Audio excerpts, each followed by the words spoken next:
कि काव्य शास्त्र विनोदेन कालो गच्छति धीमताम व्यसनेन च मूर्खाणाम निद्रया कलहेन। मूर्ख जो है उनका समय या तो निद्रा में सोने में जाएगा, या तो जग रहे हैं तो कलह में, लड़ाई झगड़े में, दूसरे की बुराई करने में बीत जाना। अरे फलाने ने ऐसा किया, फलाने ऐसा किया, उन्होंने वैसा किया। लेकिन जो बुद्धिमान है वो शास्त्र का चिंतन करेगा। काव्य शास्त्र विनोदेन कालो गच्छति धीमताम, वो अपने समय का सदुपयोग करेगा, भगवान की सुंदर सुंदर कथा सुनेगा, उसी में उसका समय सार्थक हो जाएगा। भैया श्री सूत जी महाराज से बड़ा सुंदर सा प्रश्न जब शौनकाद ऋषियों ने किया, सूत जी महाराज बड़े गदगद हो गए। श्री शौनक ऋषि कहते हैं, बिना ज्ञानेन सर्वं नैव मुक्ति कदाचन भ्रमताम काल चक्रेत्र नराणाम त्रिगुणात्मिके। बहुत प्यारी बात कहते हैं। ये त्रिगुण जो माया है, माया भी तीन है और गुण भी तीन है। यही त्रिगुणवती माया के चक्कर में, वो संसार के चक्र में 84 लाख योनियों में भ्रमण करता रहता है, घूमता रहता है। कभी मानव का शरीर मिला तो कभी कुकर सूकर का शरीर मिला तो कभी वृक्ष पेड़ पौधे की योनि मिल गई, ऐसे समय कटता रहता है। हमें मुक्ति कब मिलेगी? इन 84 लाख योनियों से मुक्ति कब मिलेगी? बोले जब हमें ज्ञान हो जाएगा। बिना ज्ञान के मुक्ति नहीं मिल सकती है। बिना ज्ञानेन सर्वज्ञ नैव मुक्ति कदाचन। बिना ज्ञान के मुक्ति मिल ही नहीं सकती। ये बात सदा सत्य है।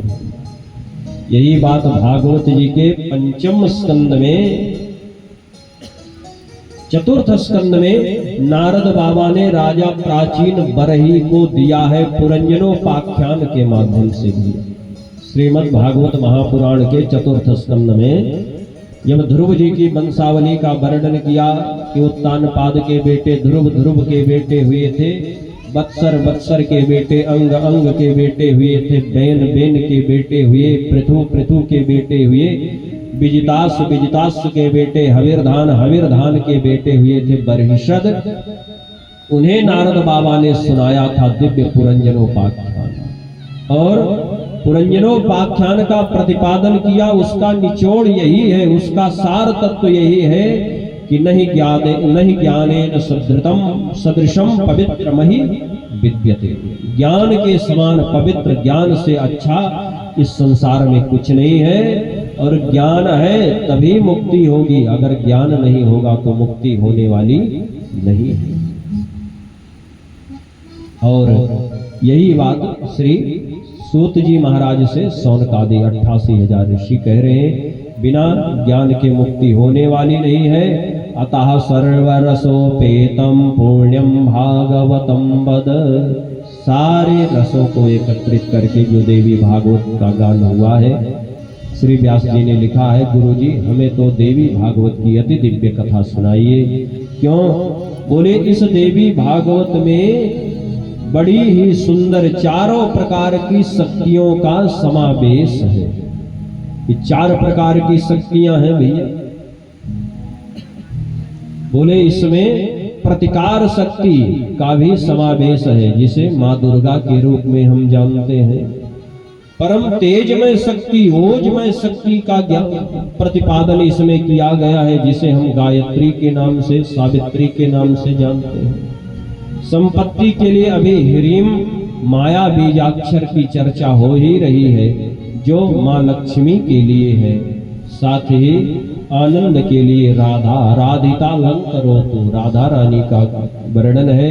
और ज्ञान के लिए अधिष्ठात्री ऐन बीज माँ सरस्वती का भी प्रतिपादन है। ऐसी सुंदर सुंदर माँ भगवती के स्वरूपों का गान है। जरूर ये कथा हम लोगों को सुनाइए। यत् पृष्टम सुमहत् पुण्यम पुराणम वेद विश्रुतम। ये बड़ा ही सुंदर पुराण है, आप कृपा करके हमें जरूर सुनाइए महाराज। यत् पृष्ठम, जो हम लोगों ने पूछा है, ये चारों वेदों का सार जिसमें है, अब हम उस कथा को सुनना चाहते हैं महाराज। बहुत ही सुंदर जब निवेदन किया, तब श्री सूत जी महाराज बड़े गदगद हुए। सूत जी महाराज ने कहा, ऋषियों, आपका प्रश्न बड़ा ही सार्वभौमिक है, बड़ा ही सुंदर है, अलौकिक है, और आप लोग ध्यान दे करके सुनो। मैं आप लोगों को बहुत ही सुंदर कथा सुनाने चल रहा हूँ।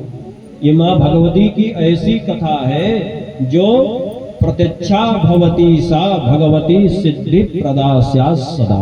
जो भगवती माँ आदिशक्ति कृपा करके सबको सिद्धि बुद्धि प्रदान करती है, ऐसी दिव्य कथा आपको हम सुनाते हैं। भैया 18 प्रकार के जो पुराण हैं उनमें देवी भागवत की कथा ऐसी है जिसको सुन करके मन कभी तृप्त हो ही नहीं सकता। बड़ी प्यारी सी बात कही, न तृप्यामो भयम सोता कथम श्रुत्वा मनोरमा। माँ भगवती की कथा का ऐसा गान श्री व्यास जी महाराज ने किया है कि जिस कथा को सुन करके कभी भी मन तृप्त हो ही नहीं सकता। ऐसी महिमा है माँ भगवती की इस दिव्य कथा का। तो शौनकाद ऋषियों ने कहा, महाराज 18 पुराण कौन कौन से हैं, किसमें कितना श्लोक है, इसकी भी थोड़ी चर्चा हो जाए। और 18 प्रकार 18 मनु बन चुके हैं, तो उन मनुओं का नाम क्या है, किस मनवंतर में कौन मनु था, इसकी भी थोड़ी सी चर्चा हो जाएगी।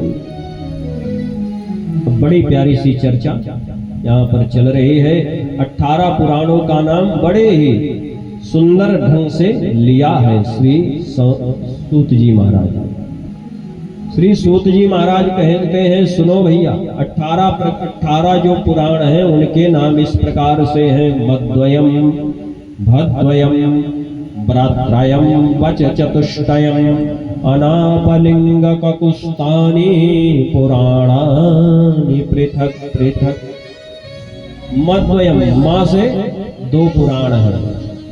18 पुराणों में 2 पुराण ऐसे हैं जिनका नाम माँ से पड़ता है। कौन? बोले, एक मत्स्य पुराण और दूसरा मार्कंडेय पुराण। ये 2 पुराण मद्वयम, माँ से है 2 पुराण, भद्वयम, भा से 2 पुराण है। कौन कौन से? बोले, पहला पुराण तो है भविष्य पुराण और दूसरा भागवत पुराण, जिसकी कथा बहुत प्रचलित है। मद्वयम, भद्वयम और प्रात्रयम, ब्रा से बोले 3 पुराण है भैया इसमें। कौन कौन से? बोले, बा से बामन पुराण, वायु पुराण और साथ ही 12 पुराण, ये 3 पुराण है बा से। चतुष्टयम, साथ ही बामन, वायु, विष्णु और 12, चतुष्टयम 4 पुराण है वा से। अनापलिंग ककुस्थाने, आ से जो नाम है आ से केवल 1 पुराण है। कौन? अग्नि पुराण। ना से बोले नारद पुराण, पा से पद्म पुराण और ली से बोले लिंग ककुस्थानी, ली से है लिंग पुराण। और उस ऊपर जो उसमें अंक बिंदे है जिससे गा का उच्चारण होता है उससे है गरुड़ पुराण। को ककुस्थानी, का से बोले कौरव पुराण और आधा सा और का है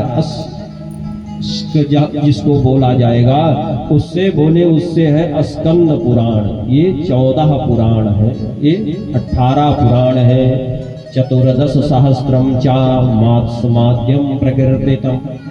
अब इन 18 पुराणों में कितने कितने श्लोक किस किस पुराण में है इसकी चर्चा है। चतुर्दश सहस्त्रम चा मत्स्यम माद्यम प्रकीर्तितम तथा ग्रह सहस्त्रम तो मार्कंडेयम अद्भुतम। कितनी सावधानी से श्री व्यास जी महाराज ने लिखा और सूत जी सुना रहे। बोले चतुर्दश सहस्त्रम 14,000 श्लोक हैं। किसमें भैया? तो कहते हैं 14,000 श्लोक हैं मत्स्य पुराण में। चतुर्दश सहस्त्रम, ये 14,000 श्लोक मत्स्य पुराण में हैं। साथ ही कहते हैं महाविचित्र मार्कंडे पुराण में कितने हैं? बोले ग्रह सहस्त्रम। ग्रह कितने हैं? 9। ग्रह कितने हैं? नवग्रह कहा जाता है ना। तो ग्रह है 9। 9000 श्लोक कहाँ है? बोले मार्कंडे पुराण। 14 सहस्राणि तथा 500 च भविष्यं पारिसंख्यातं मुनिभिस्तत्त्वदर्शिभिः। भविष्य पुराण में 14,000 श्लोक हैं, ऐसा तत्वदर्शी मुनियों ने बतलाया है। 18 सहस्त्रम वै पुण्यम भागवतम किला तथा च अयुतम संख्याकम पुराणम ब्रह्म संज्ञकम। देवी भागवत में और विष्णु भागवत में, श्रीमद् देवी भागवत पुराण और श्रीमद् भागवत महापुराण दोनों में 18,000 श्लोक हैं, अभी हमने चर्चा करी। साथ ही ब्रह्म पुराण में अयुत माने 10,000 श्लोक है। ब्रह्मांड पुराण में 12,000 द्वादश सहस्राणि ब्रह्मांडम च शताधिकम। ब्रह्मांड पुराण में 12,000 और शताधिकम माने 100 श्लोक है।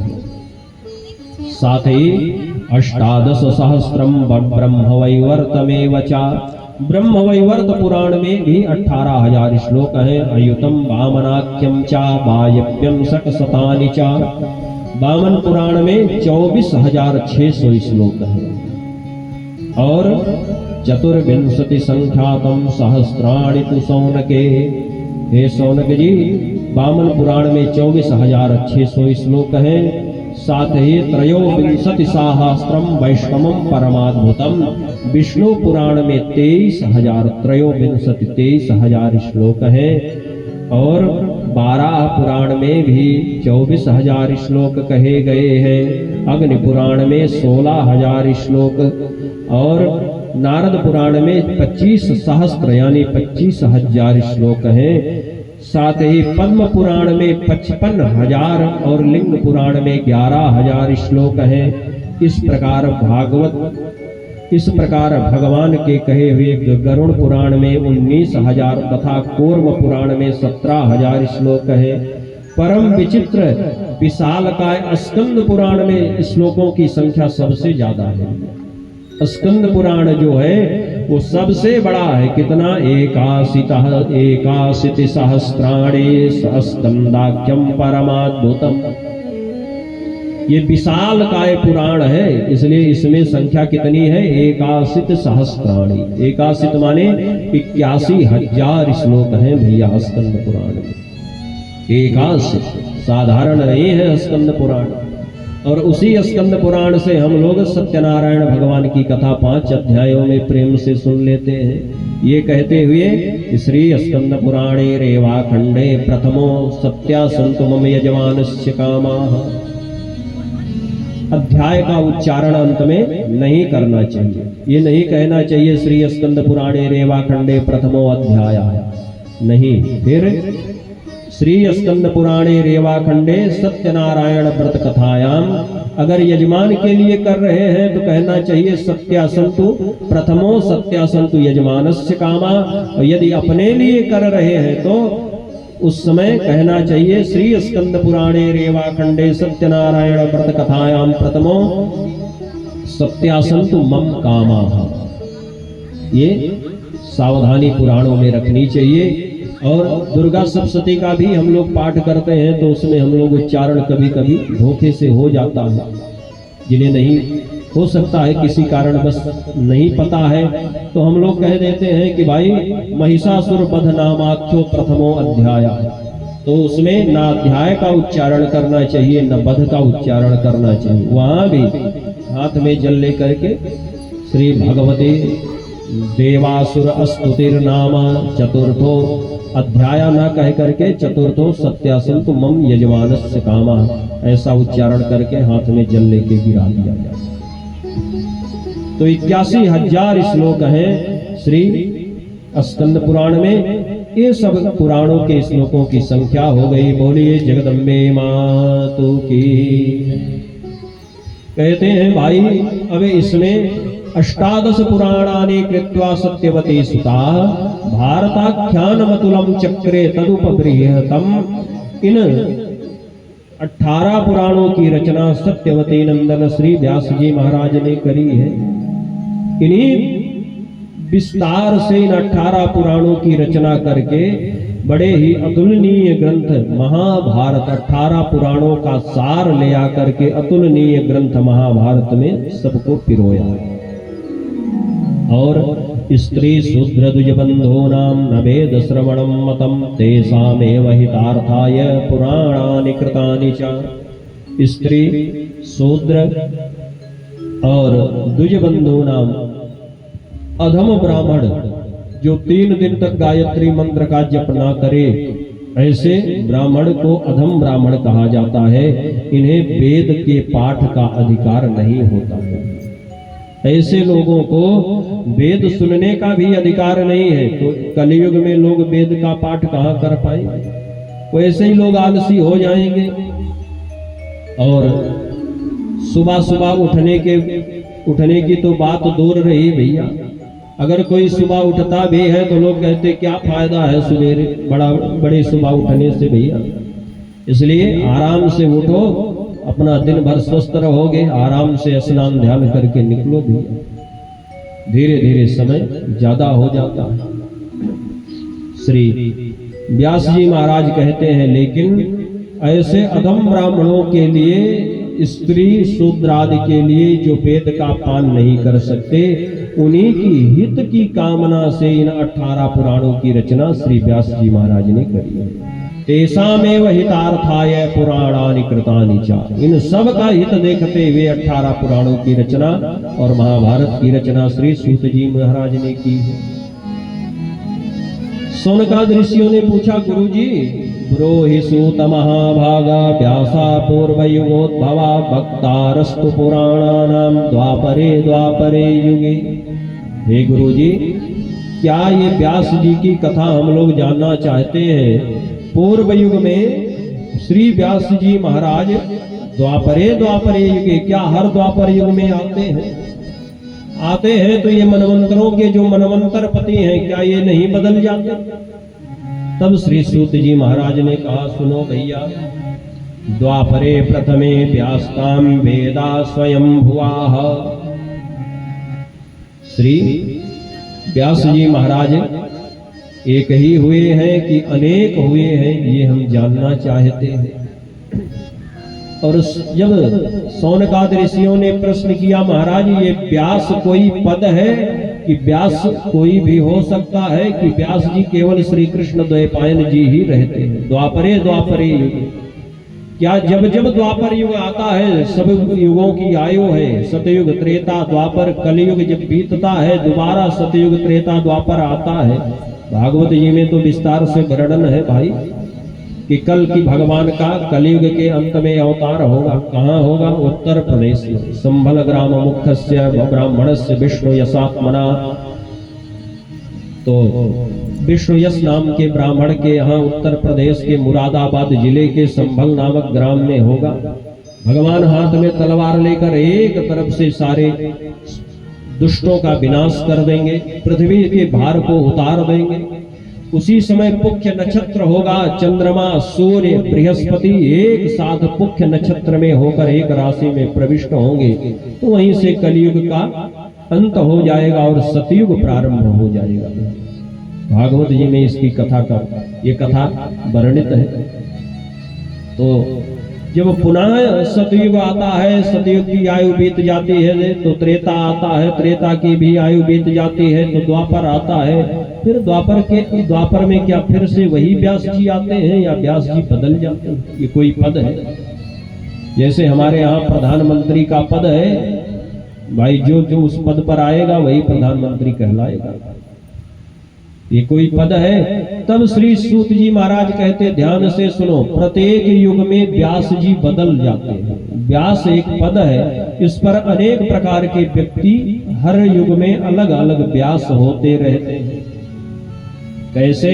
तब कहते, द्वापरे प्रथमे व्यास्ता स्वयं वेदाः स्वयं भुवाः प्रजापतिर्द्वितीये तो द्वापरे व्यास कार्यकृत। तृतीये चोसना व्यासश्चतुर्थे तु बृहस्पति पंचमे सविता व्यासा षष्ठे मृत्युस्तथा परे। ए भैया द्वापरे प्रथमे व्यास था। सबसे पहली बार जब सृष्टि में द्वापर आया तो द्वापर में स्वयं वेदा स्वयं हुआ, साक्षात ब्रह्मा जी ही स्वयं व्यास बने हैं। सृष्टि के पहले द्वापर युग में ब्रह्मा जी व्यास बने हैं। द्वितीय में प्रजापति, दूसरे में प्रजापति व्यास बने हैं। तीसरे में बोले चोसना, उसना की एक नाम है शुक्राचार्य जी का। तीसरे द्वापर में शुक्राचार्य जी व्यास बने हैं। चतुर्थे बृहस्पति, चौथे द्वापर में बृहस्पति देवगुरु बृहस्पति जी व्यास बने हैं। पांचवें में सविता सूर्य भगवान बने हैं। षष्ठे मृत्यु तथा परे, छठे में मृत्यु अर्थात साक्षात यमराज व्यास बने हैं भैया। मघवा सप्तमे प्राप्ते, मघवा नाम है देवराज इंद्र का। सातवें द्वापर में साक्षात देवराज इंद्र बने हैं भैया। वशिष्ठ जी आठवें में, नवें में सारस्वत और 10वें में त्रिधामा जी व्यास बने हैं। 11वें में त्रिवृषक, 12वें में भारद्वाज मुनि, 13वें में अंतरिक्ष और 14वें में स्वयं धर्मराज जी व्यास बने हैं। और 15वें में त्रयारुण, 16वें में धनंजय, 17वें में मेधातिथि, 18वें में व्रती मुनि व्यास हुए हैं। 19वें में अत्रि, 20वें में गौतम, 21वें में उत्तम नामक व्यास हुए जो साक्षात भगवान विष्णु के अंश से उत्पन्न हुए थे। इतना ही नहीं, 22वें द्वापर में बेनो वाजस्रवा, 23वें में सोम आयुष्मान, 24वें में तृणबिंदु, 25वें में भार्गव, 26वें में शक्ति वशिष्ठ जी के पौत्र और 28वें द्वापर में जाकर के श्री कृष्ण द्वैपायन जी व्यास बने हैं। ये अष्टाविंशतिवें युग, ये 28वां द्वापर के बाद ये कलयुग चल रहा है भैया। ये 28वें द्वापर में श्री कृष्ण द्वैपायन जी व्यास बने हैं। बोलिए श्री व्यास जी महाराज की।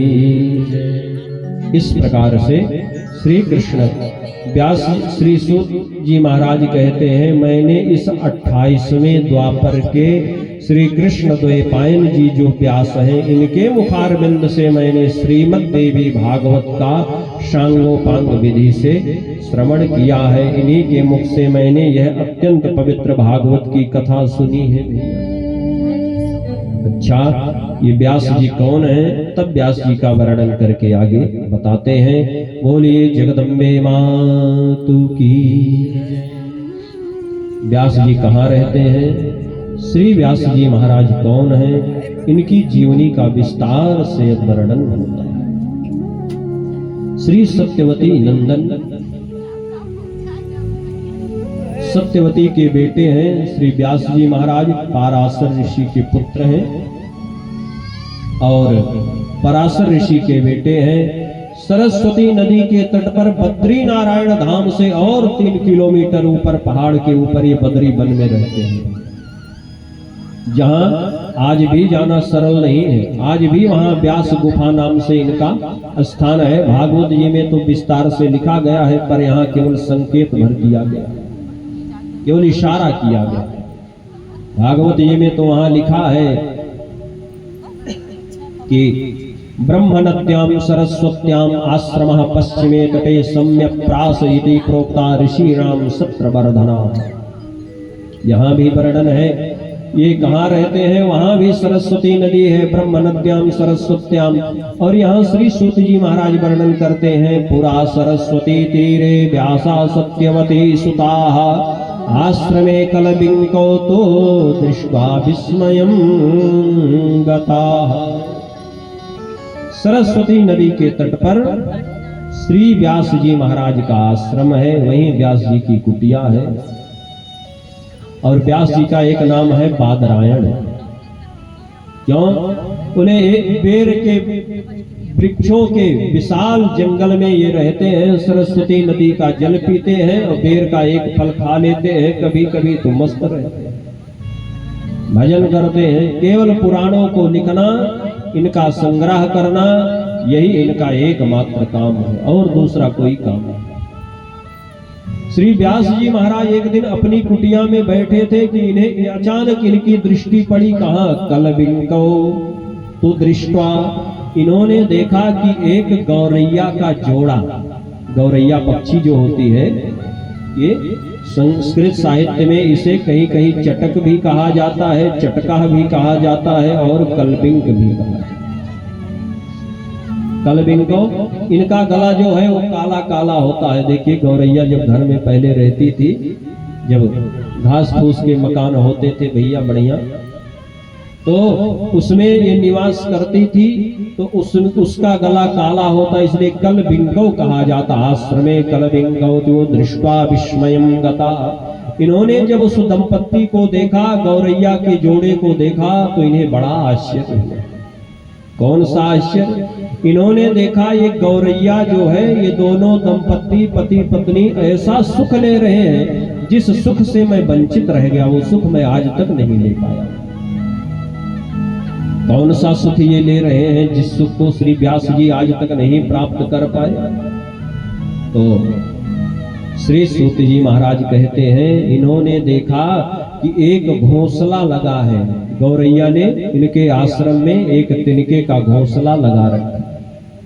उस घोंसले में गौरैया के 3-4 बच्चे होंगे रहे। अब गौरैया जैसे ही आती है, सो उसके बच्चे चू चू करके दौड़ पड़ते हैं, उसके मुख में कहीं बाहर से कुछ कीड़ा मकोड़ा ले आई है, डाल दो। अब बच्चे दौड़ करके अपनी माँ को चारों तरफ से घेर लेते हैं, माँ उसके गले लगती है, उसके जो बच्चों के नन्हे नन्हे चोंच हैं वो लाल लाल देख करके व्यास जी को लगा, अरे राम राम, हमारे भी बेटा होता, हमारे भी बच्चे होते तो कितना आनंद होता भैया, बड़ा सुख मिलता होगा इसे। अब जात मात्रम शिशुम नीडे मुक्त मांडन मनोहरम तामरास्या शुभ शुभ सर्वांगम पिच्छाकुर विवर्जितम। अब इन्होंने देखा कि कितना सुंदर सुंदर ये बच्चे हैं, कितने सुंदर हैं, कितने सुकुमार हैं, कितने कोमल हैं। ये पक्षी तो अपने बच्चों को खिला करके गले लगा करके निहाल हो रहे हैं। इतना ही नहीं, अंगे अंगानि बालस्यो घर्षयन्तो मुदान्वितः। अब कभी कभी आप लोगों ने देखा होगा, पक्षी जब कुछ खा लेता है, उसके चोंच में चंच में लग जाए तो क्या करता है, अपने बगल वाले पक्षी नहीं तो अपने ही शरीर के रोए में उस चोंच को रगड़ करके साफ कर लेता है। परिणाम क्या हुआ? इन्होंने देखा कि अंगे अंगानि बालस्य घर्षयन्तो मुदान्विता, ये सभी छोटे छोटे जो बच्चे हैं एक दूसरे के शरीर में अपने नन्हे नन्हे लाल लाल कोमल कोमल चोंच को रगड़ रहे, घर्षयन्तो, एक दूसरे के साथ खेल रहे हैं। चुम्बन्तौ च मुखं प्रेम्णा कलबिंको शिशो शुभम। और बड़े प्रेम से इनकी माता अपने बच्चों के मुख को चूम लेती है भैया। कहीं से आती है तो बच्चे चू चू करके दौड़ते हैं तो चूम लेती। व्यास जी महाराज ने सोचा हमारे भी बेटा होना चाहिए, ये सुख मुझे भी मिलना चाहिए, इस सुख से तो मैं आज तक वंचित ही रह गया, ये जरूरी सुख है, इसको लेना चाहिए। अब बहुत मन को इधर उधर हटाया कि जाने दो, संसार की मोह माया है, पर मन वही आता है। लाख प्रयास करते हैं व्यास जी, पर मन है कि मन हटने का नाम ही नहीं लेता। और गीता जी में भगवान श्री कृष्ण से कहा है, अर्जुन ने हाथ जोड़ करके भगवान से कहा है, चंचलम ही मनः कृष्णा प्रमाथि बलवद्दृढ़म्। हे श्री कृष्ण, ये मन बहुत चंचल है, ये प्रमाथी है, ये प्रमथन करने वाला है, मंथन करने वाला है, लेकिन बलवत दृढ़म, जिसको एक बार मान ले फिर लाख समझाओ ये फिर दूसरा नहीं मानता। ये मन जिसको जो मान ले, जैसे आप छोटे थे, माता जी ने बता दिया बेटा ये तुम्हारे पिताजी हैं, मन ने मान लिया मेरे पिताजी हैं तो अब पिताजी हैं। आपको पढ़ाया गया ये का है, और का ब्रह्म का द्योतक है। आपको पढ़ा दिया गया ये का से कलम। अब आपको कोई लाख पढ़ाता रहे पर मन में आने वाली बात दूसरी नहीं है। हमने पढ़ लिया, मन ने जिसको स्वीकार कर लिया, आप लाख प्रयास कर लो फिर वो मन से जा नहीं सकते। जैसे एक छोटा सा उदाहरण है, हम लोग कथा में आकर के बैठे हैं, खूब मन लगा है कथा में, प्रेम से सुन रहे हैं कथा, बगल में कौन बैठा है ध्यान ही नहीं है, बैठे चाहे ना बैठे। लेकिन एक बार अचानक दृष्टि पड़ी कि हमारा कोई परम मित्र हमारे बगल में बैठा है। अरे देख दे, अरे अरे गुरुजी आ गए, बहुत दिन भाई, बड़े दिन के बाद आए। अब ऐसा मिलन हो गया कि कथा में मन नहीं लग रहा, बार बार बगल वाले से हाल चाल लेने का मन। थोड़ी थोड़ी देर पर पूछ लेते, और बच्चे सब ठीक है, और भाभी जी कैसी हैं, थोड़ी थोड़ी देर पर पूछते रहते हैं। क्यों? बोले मन उधर लग गया। पहले तो मन कथा में लगा, कभी कभी कथा में मन लगा है, एकदम हम कथा में मग्न है, मन एकदम तत्पर है, इतने में बगल वाले का हाथ धीरे से हमारे पैर में छू गया और हमने देखा तो पता लगा कि ये हमारे कई जन्मों का जैसे शत्रु हो भैया बगल में बैठा। हमारी उससे नहीं पटती थी, देखते ही मन ने कहा अरे बताओ कितना बदमाश आदमी है, इससे हमारी नहीं पटती थी, तब भी हमारे बगल में ही आके बैठ गया। इतना बड़ा पंडाल था, इसे जगह नहीं मिली, कहीं बैठ जाता।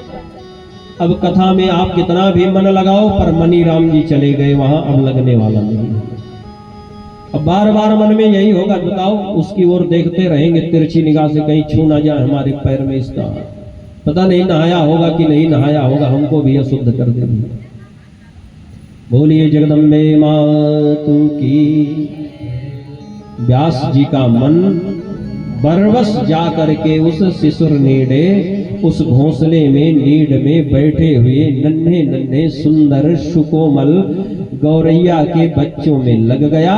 अब ये मन को हटाना चाहते हैं बरवस, पर मन हटता नहीं है और हटेगा भी नहीं। क्यों? वीक्षम प्रेमाद्भुतम तत्र बाले चटकोदयाः, व्यासश्चिन्तातुरा कामं मनसा समचिन्तयत्। व्यासश्चिन्तातुरा, अब देखो चिंतन इतना ज्यादा हो गया कि चिंता हो गई भैया। जिसका चिंतन ज्यादा हो जाएगा तो चिंतन जब बढ़ेगा तो अब हमारे मन में चिंता अपने आप उत्पन्न हो जाएगी। कितना ज्यादा चिंतन हो गया व्यास जी को कि हमारे भी बेटा होता तो मैं भी उसे गले से लगाता, हाथ में लेके खिलाता, उसके माथे को सूंघता, उसे प्यार करता, लाड़ करता, दुलार करता। अब इतना चिंतन कर दिया कि चिंता हो गई। और श्री व्यास जी महाराज को जब चिंता हो गई, उन्होंने सोचा नहीं नहीं अब तो मुझे बेटा चाहिए। क्यों? पर एक बात आप लोगों से मैं निवेदन करूं, ये कोई साधारण पक्षी की कथा नहीं है। व्यास जी कोई साधारण हमारी तरह मानव नहीं है भैया। व्यास जी भगवान के अंशावतार हैं, कलावतार हैं। ये मां भगवती की प्रबल इच्छा है संसार को दिव्य ज्ञान का उपदेश व्यास जी के पुत्र होगा तभी मिलेगा। आगे परीक्षित होंगे, परीक्षित के प्राणों की रक्षा कैसे होगी यदि व्यास जी के बेटा नहीं होगा। ये सारी योजना प्रकृति की, भगवान की अपनी व्यवस्था पहले से बनी हुई है। अब व्यास जी को चिंता हो गई, मैं भी प्रेम करूंगा। क्यों? क्योंकि अर्जयित्वा अथवा द्रव्यम पितरो तर्पयिष्यति अथवा प्रेत कार्याणि करिष्यति यथा विधि। जब बेटा नहीं होगा तो बहुत ढेर सारा धन दौलत हो तो किस काम की भैया, इसलिए बेटा होना जरूरी है। व्यास जी के मन में एक ही बात चल रही है, दूसरी कोई बात नहीं। बार बार यही चिंतन कर रहे हैं। अपुत्रस्य गतिर्नास्ति स्वर्गे स्वर्गो नैव च नैव चा पुत्रदन्यत्तरं नास्ति परलोकस्य साधनम। बेटा नहीं होगा तो स्वर्ग कौन हमें भेजेगा भैया। अपुत्र की गति नहीं होती है। बार बार मन में चिंतन होने लगा।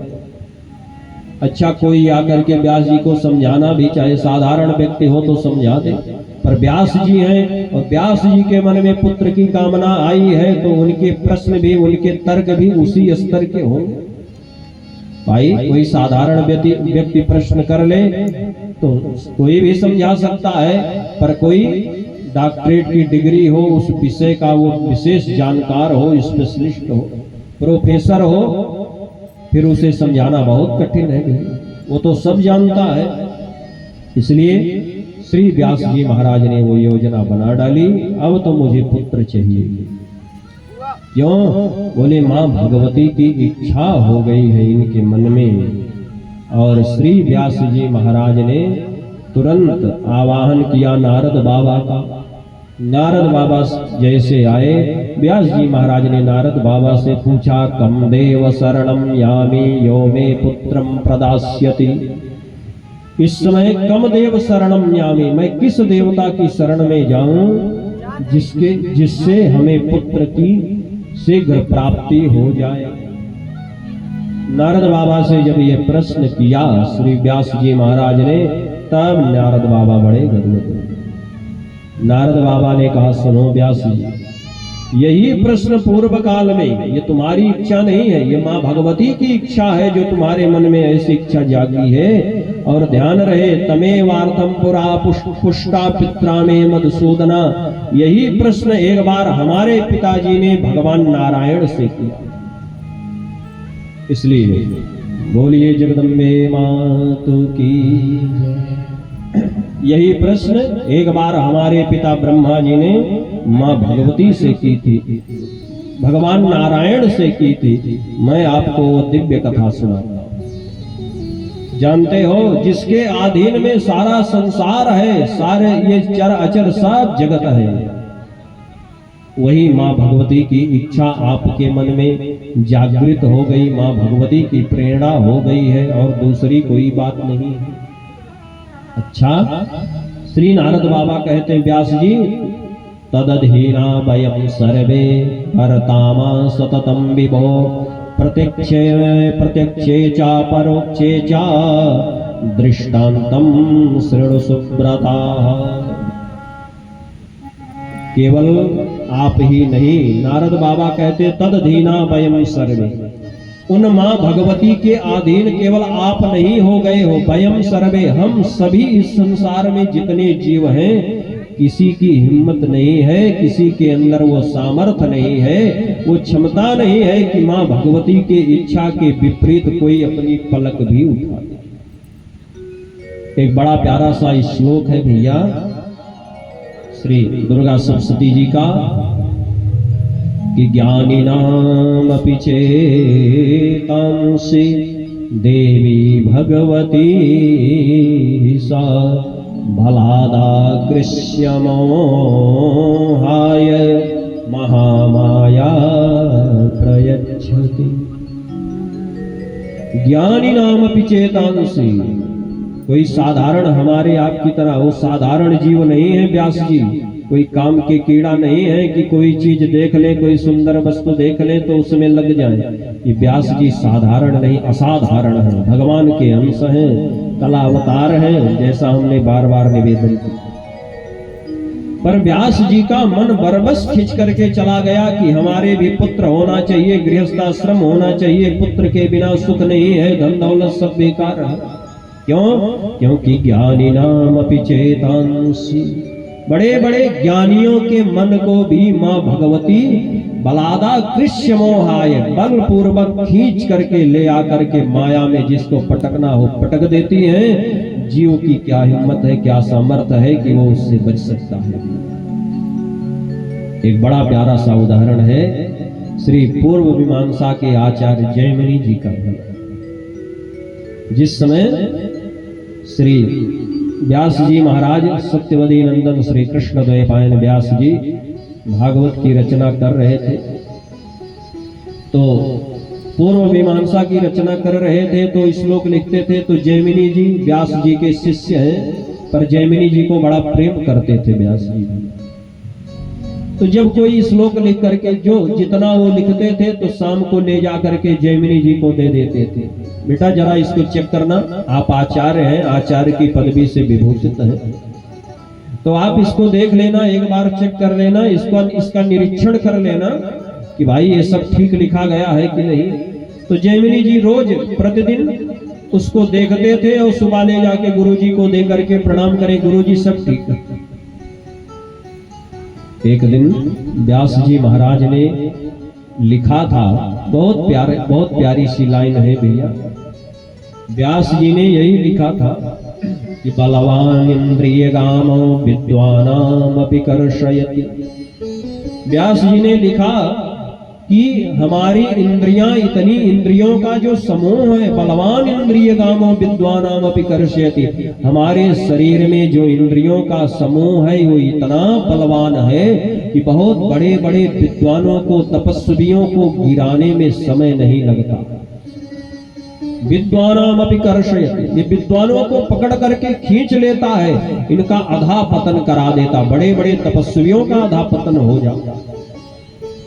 जैमिनी जी महाराज तपस्वी भी हैं, विद्वान भी हैं, आचार्य भी हैं। जैमिनी जी ने जब इस श्लोक की अर्धाली को पढ़ा कि विद्वानामपि कर्षयति, तो उन्होंने उसको जो है, जैसे आज के समय में बच्चे जब किताब पढ़ते हैं तो हाईलाइटर रखते हैं, कहीं कोई बात हो विशेष तो उस पर चला देते हैं, एरो का निशान बना दिया जाता है।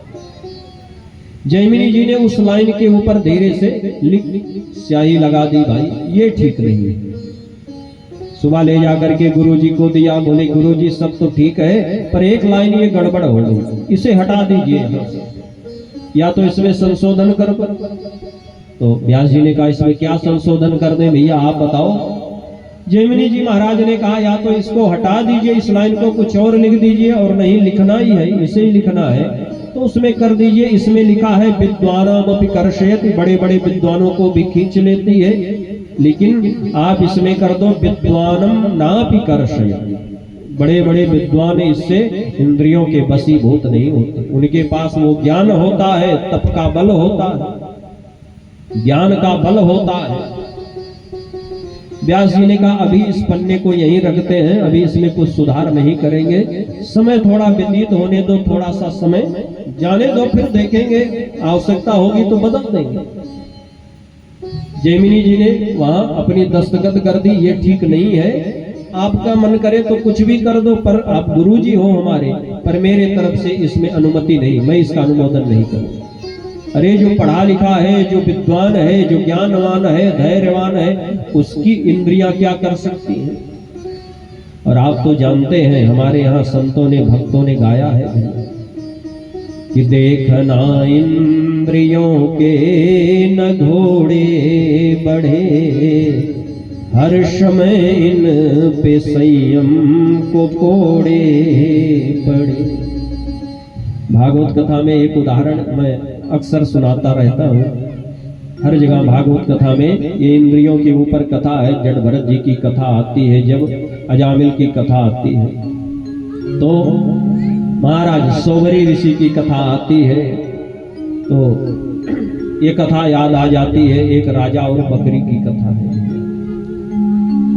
कथा क्या है, एक राजा थे भैया, उन्होंने एक बकरी जिला रखी, पाल रखी, और राजा ने पूरे नगर में अपने ढिढोरा पिटवा दिया, जो इस बकरी को लेकर जाए जंगल में और दिन भर चराए, इसको चारा खिलाए, बढ़िया हरी हरी घास, इसका पेट भर दे, शाम को बकरी मेरे घर आएगी, मेरे सामने ले आओ, मैं उसे हरा चारा दिखाऊंगा, अगर बकरी चारा नहीं खाएगी तो उसे मैं आधा राज्य दे दूंगा। आप जितने नवयुवक थे भैया, वांट निकल गया, भर्ती निकल गई, तो जानना ही है। हमारे मुकेश भैया जी आए हैं दिग्राम टूडे के, आप चीफ ब्यूरो हैं जिला अम्बेडकर नगर, आपने पेपर में छाप दिया कि राजा के यहाँ ये वांट निकल गया, भर्ती निकली है, जिसको जो अभ्यर्थी हो, इच्छुक हो जाए भैया।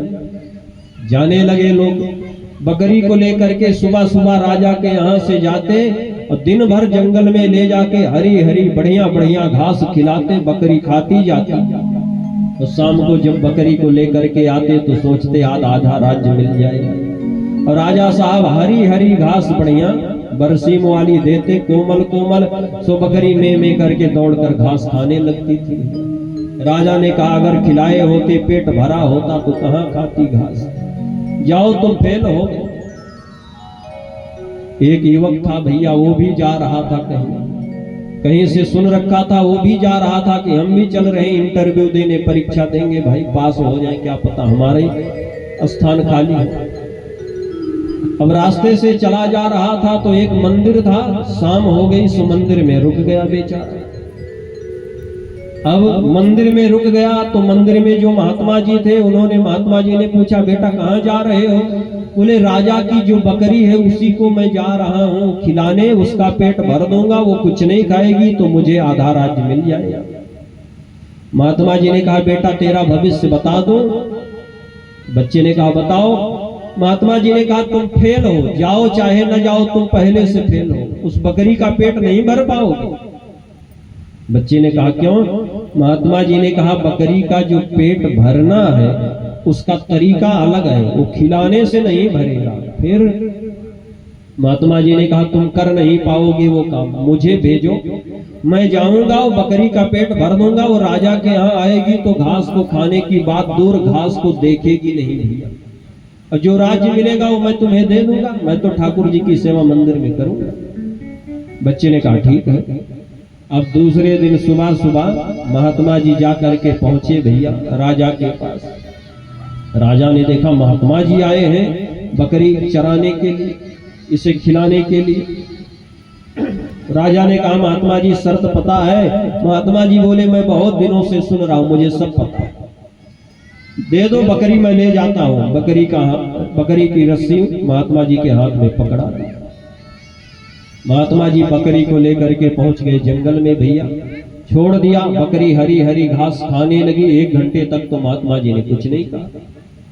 इसके बाद महात्मा जी ने अपने हाथ में हरी हरी घास 2-4 उखाड़ी और ले जाके बकरी के सामने किया। बकरी में करके घास खाने दौड़ी तो दूसरे हाथ में महात्मा जी ने मोटा सा सोटा ले रखा था। अब बकरी जैसे घास की ओर दौड़े सो बकरी के मुंह पे 3-4 सोटा महात्मा जी ने लगाया। अब 4 सोटा पड़ा तो बकरी भगी, पर रस्सी बांध रखी थी पेड़ से। फिर थोड़ी देर हुआ, 10-15 मिनट बीत गए, फिर घास लेके आए महात्मा जी, फिर घास लगाई, खाओ इसको। अब जैसे बकरी को बुलाया, बकरी दौड़ी घास खाने के लिए, फिर 4-6 सोटा मुंह पे पड़ा। अब धीरे धीरे दिन भर यही कार्यक्रम चलता रहा। बकरी को लगा ये हरी घास के चक्कर में मार पड़ रही है, अब जितनी बार घास दिखे उतनी बार मार पड़े। अंत में बकरी ने आंख बंद कर ली, बोलना भी छोड़ दिया। क्यों? बकरी समझ गई जितनी बार घास की ओर देखूंगी उतनी बार मार पड़ेगी, सोटे की मार भैया। शाम हो गई, महात्मा जी बकरी की रस्सी पकड़ के ले आए। राजा साहब से बोले इसका पेट मैंने भर दिया, ये घास नहीं खाने वाली। राजा ने कहा भैया क्या खिलाए इस बकरी को? महात्मा जी ने कहा जंगल में मैंने घास खिलाई। राजा ने कहा कुछ तो मामला गड़बड़ पड़ता है। क्यों? बोले सब खिलाते थे तो इसका पेट फूलता था, और तुमने क्या खिला दिया कि इसके पेट की जगह मुंह फूल गया है भैया। सबके खिलाने पर तो पेट फूलता था, इसका तो आज मुंह फूल गया है। बोले आज ये पूरे गले तक खाई है, आज ये खाने वाली नहीं है। यूं कह के बकरी की रस्सी छोड़ दी। महात्मा जी डंडा लेके खड़े हो गए। अब राजा साहब ने जैसे हरी हरी घास बढ़िया दलिया से निकाली और बकरी के सामने लटकाई, बकरी को जंगल वाली बात बताई। समझ गई कि अभी 2-4 सोटा पड़ने ही वाला है मुंह पे, कि बकरी दूसरी तरफ मुंह करके में करते हुए भागती नजर आई। महात्मा जी ने कहा कहो। राजा समझ गए ये संत महात्मा है, ये सब जानते हैं भैया। वैसे ही ये हमारी जो इंद्रियां हैं ये बकरी के समान है, जितने विषय के सुख आप इनको देते जाओगे, जितना सुख देते जाओगे, उन सारे सुखों का उपभोग करते करते ये थकने वाली नहीं है। सुखों से कभी इच्छा भर ही नहीं सकती है। इंद्रियों की इच्छा यदि भरेगी तो भगवत भजन से, इनकी इंद्रियों की निग्रह करने से। भगवान ने वृंदावन आकर के प्रेमावतार भगवान श्री कृष्ण वृंदावन में आए, सारे राक्षसों का वध किया, पर भगवान श्री हरि ने, भगवान कृष्ण ने कालिया नाग जिसके पास 101 फण थे उसे मारा नहीं, फिर उसे केवल नाथ दिया था भैया, उसका निग्रह किया था। क्यों? वो इंद्रिय दमन की कथा है। ये सर्प जो जैसे सरकता रहता है, कभी स्थिर नहीं रहता, वैसे हमारा मन, हमारी इंद्रिय भी कभी स्थिर नहीं रहती, और इंद्रिय को मारा भी नहीं जा सकता, इसे तो केवल बांधा जा सकता है भगवत प्रेम से। इसीलिए भगवान श्री राम ने रामचरितमानस में विभीषण जी से कहा है सुंदर कांड में कि जननी जनक बंधु सुत दारा, तन धन भवन सुहृद परिवारा, सबकै ममता ताग बटोरी, मम पद मन ही बांधि बरी डोरी। सब ये संसार की जितनी ममताएं हैं सबकी रस्सी बनाओ और मन को भगवान के चरणों में बांध दो, इस मन को भगवान के चरणों में उड़ेल दो। बोलिए जगदम्बे मातु की जय। तो ये इंद्रिय के दमन की कथा। जैमिनी जी महाराज ने कहा कि महाराज बड़े बड़े विद्वानों के मन को ये खींच नहीं सकती इंद्रिया। बलवान इंद्रिय गामो विद्वानामपि कर्षयति, ये गलत है, विद्वानम नापि कर्षयति, ऐसा होना चाहिए। व्यास जी ने कहा चलो देखो। धीरे धीरे कुछ काल बीता, कुछ समय बीता, समय बीतता गया, इस बात को जैमिनी जी भूल गए कि विद्वानामपि कर्षयति, ऐसा हमारे गुरु जी ने लिखा भी था। समय का चक्र है भाई, देखो जब कोई बात तुरंत होती है तो तुरंत याद रहती है, कोई घटना हो जाए हमारे साथ। उदाहरण में जैसे हम कोई कुर्ता बढ़िया, कपड़ा बढ़िया सिलवाते हैं, तो आप बढ़िया पीली शर्ट सिलवाए, बढ़िया कुर्ता बनवाए और पहन लिए भैया, तो पहली बार जब आप उसको पहनोगे तो जहां जाओगे तो उसको बार बार लोग टाइट करते रहते हैं, कहीं कुछ टेढ़ा ओढ़ा तो नहीं हो गया भाई, नहीं है। फिर दूसरी बार पहनेंगे तो भी उसमें मन रहता, 3 बार 4 बार 5 बार पहनेंगे, और जब उसको आप 10 बार पहन चुके, धुला गया, 10 बार प्रेस हुआ, इस्त्री हुई, 11वीं बार आप पहनोगे तब उतना ध्यान उस पर आप नहीं दोगे। क्यों?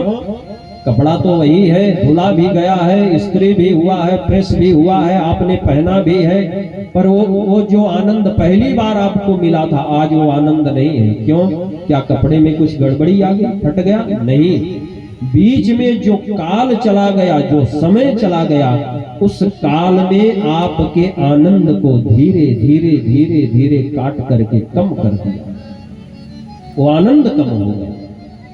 अब बीच में जो समय निकल गया, जो काल चला गया, तो जैमिनी जी इस बात को भूल गए कि गुरु जी ने कोई श्लोक मुझे दिया था और मैंने उस पे डैश डैश निशान लगा दिया।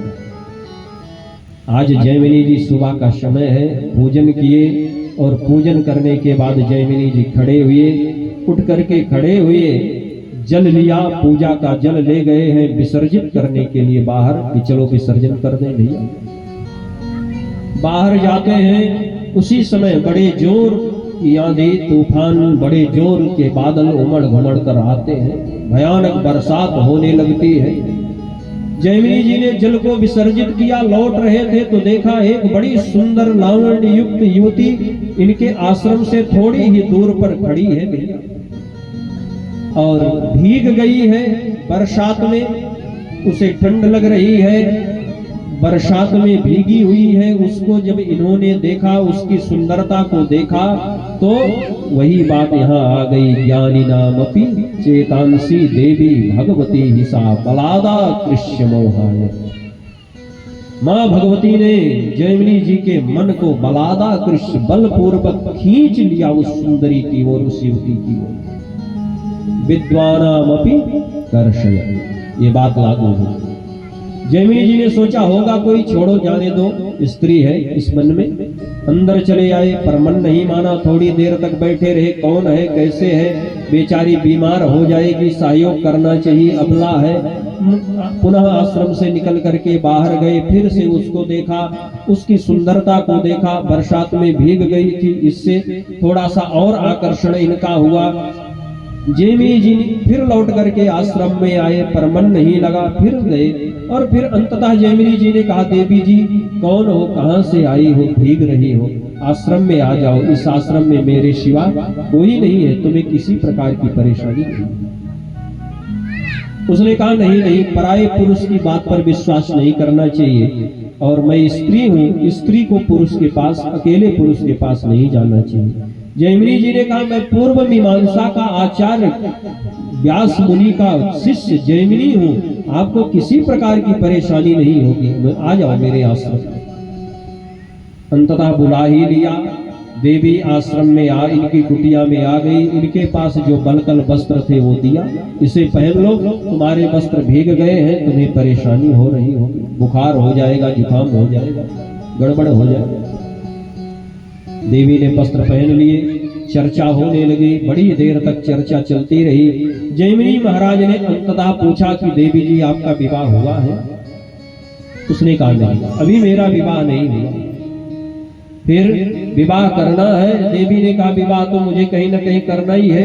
ठीक है, अगर तुम्हें विवाह करने का मन है, अगर अच्छा लगे तो मैं विवाह का प्रस्ताव रखता हूं, मुझसे विवाह कर लो।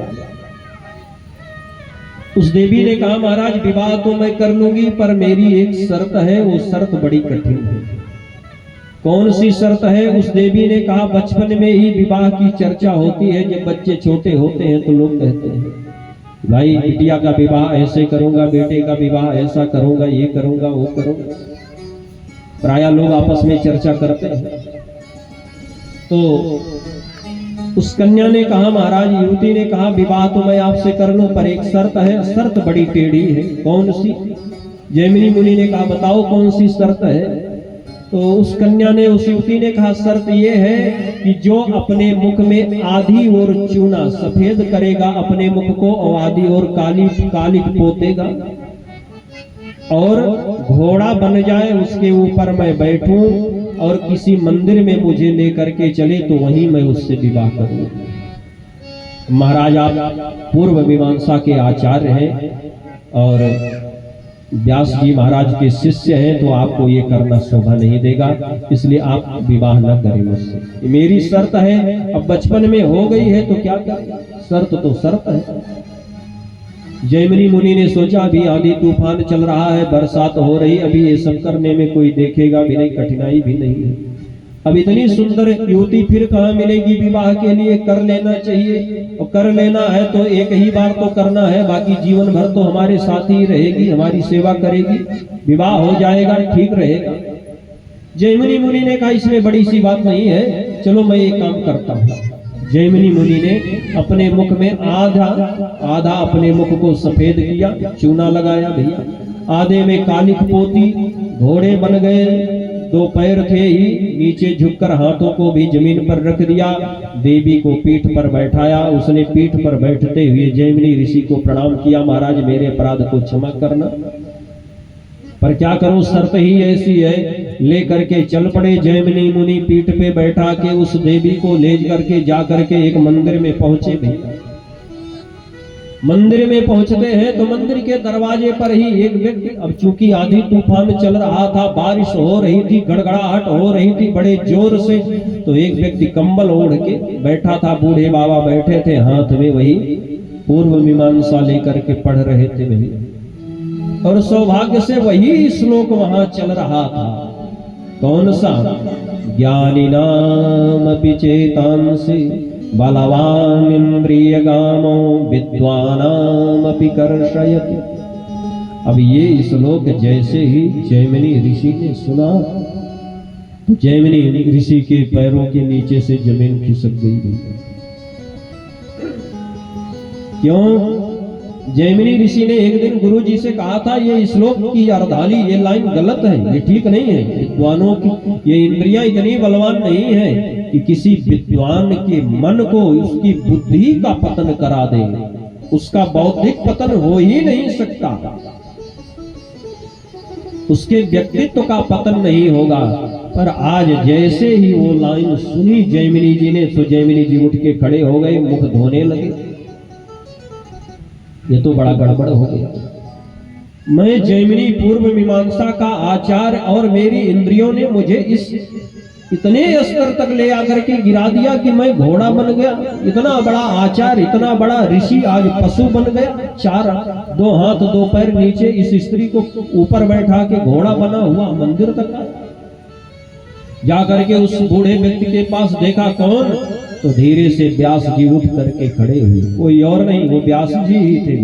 बोलिए श्री व्यास जी महाराज की। व्यास जी ने जैमिनी जी से कहा, बेटा कहो इस श्लोक की अर्धाली गलत है कि सही है? बोले गुरु जी क्षमा करना, बड़ा अपराध है। ये अर्धाली बिल्कुल सही है। विद्वानाम अपि कर्षयत, यही लिखिए आप, विद्वानम नाप कर्षयत। ये तो मेरी बहुत बड़ी भूल थी। क्यों? बोले ज्ञानिनाम अपि चेतांसि देवी भगवती सा बलादाकृष्य मोहाय महामाया प्रयच्छति। वो महामाया जिसको चाहेगी, जब चाहेगी, जहां चाहेगी खींच देगी। आज व्यास जी के मन को उन महामाया ने पकड़ करके खींच दिया, और जैसे व्यास जी के मन को मोड़ा, सो व्यास जी ने पुत्र की इच्छा अपने मन में प्रकट कर ली। चिंतायामास, पुत्र के लिए चिंतातुर हो गए। धन्य है वो भगवती महामाया। आइए हम लोग ऐसी भगवती देवी माँ महामाया के चरणों में अपनी पुष्पांजलि अर्पित करें। थोड़ा सा बड़ी प्यारी सी कथा आगे आ रही है व्यास जी के इसी प्रसंग से। पर सौनक जी ने पूछा तो सूत जी ने कहा हम आपको कथा सुनाएंगे। पर श्री सौनक जी ने कहा है गुरु जी आगे की भी दिव्य कथा सुनाइए। तो सूत जी ने कहा माता जी को थोड़ा और रिझाइए। आइए हम लोग भी माँ भगवती को रिझाते हुए आगे चले। बोलिए जगदम्बे मातु की जय। ये साया किया हमने तेरा, जो मेरा हाथ तुमने थाम लिया। ओ ऐसा क्या किया हमने तेरा, जो मेरा हाथ तुमने थाम लिया।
कर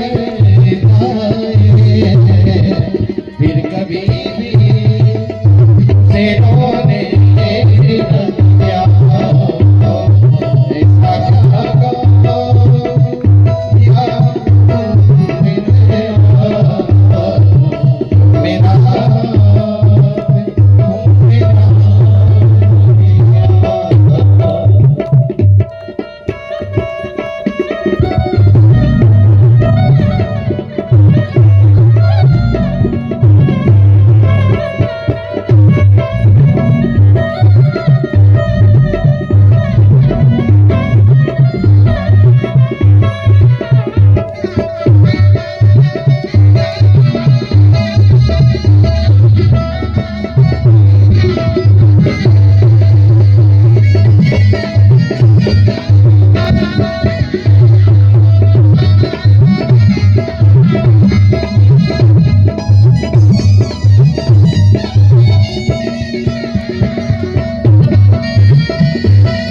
क्या किया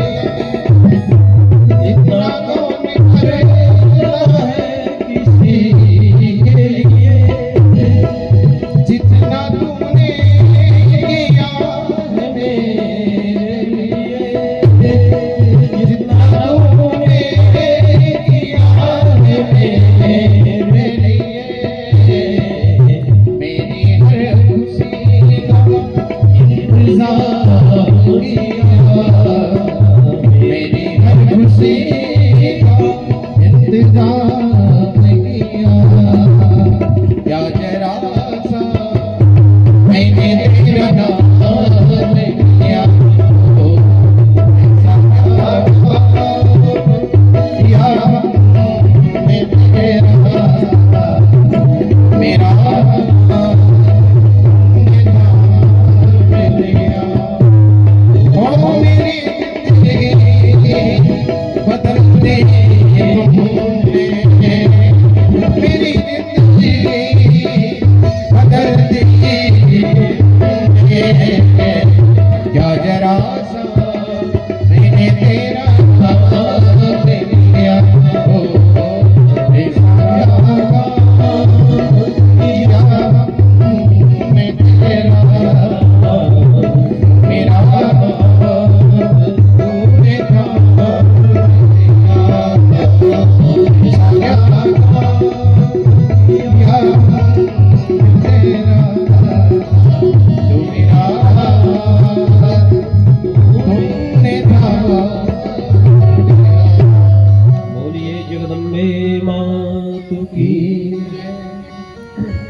जैमिनी महाराज को अपनी गलती का